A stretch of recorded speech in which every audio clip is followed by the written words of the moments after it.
The claim is they want fairness, they want equality, they want what's balanced, what's in the best interest of both parties or all parties involved. But the thing is it may not be an exact representation of the truth.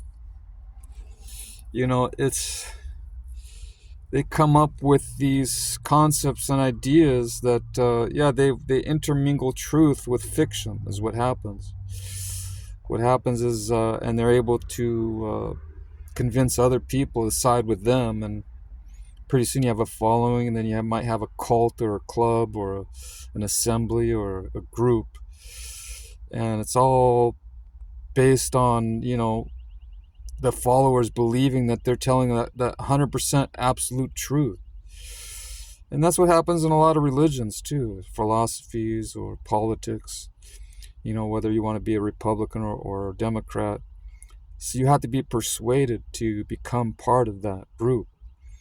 And they have to, work you up emotionally, and they gotta, they have to mentally entice you with seemingly sound ideas, credible ideas. But what happens is if you only know one side or learn about one side of the issue, you're not going to see it correctly. You're not going to have a balanced view. You're going to see it's always going to be one-sided. If you want a balanced approach, you have to hear what both parties are saying. You have to hear both sides. It's just like how the courts work, how the Justice Department works. They have to hear all arguments, for and against. Then they have to weigh it out, put it on the scales, and balance it. What makes more sense? What does the evidence say? Based on everything that's been gathered. Well, people don't do that. The average person probably doesn't do that. They hear something and it sounds good because they put frosting on it, they sprinkle flakes on it, they make it look really appetizing and delicious, and they make it look appealing and appetizing. And then people crave it. They start to crave it and they desire it, and then they go for it, then they become part of that team. And it's all based on externals, a lot of it.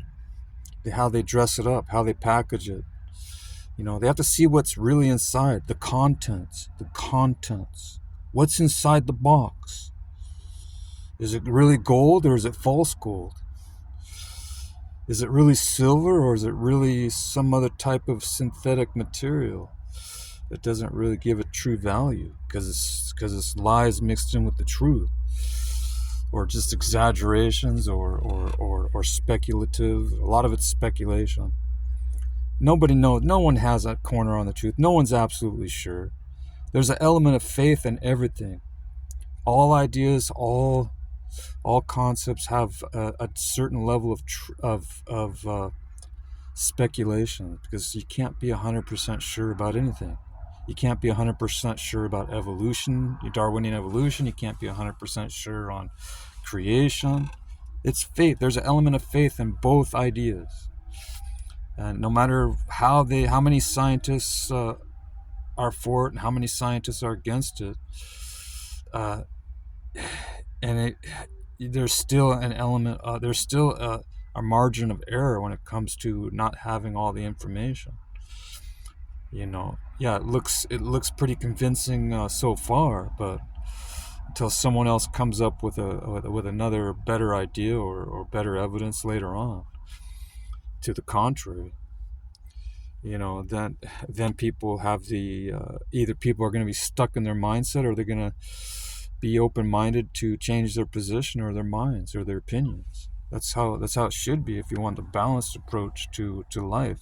You got to be open to other ideas, open for change, even from traditions, from old traditions handed down for thousands of years.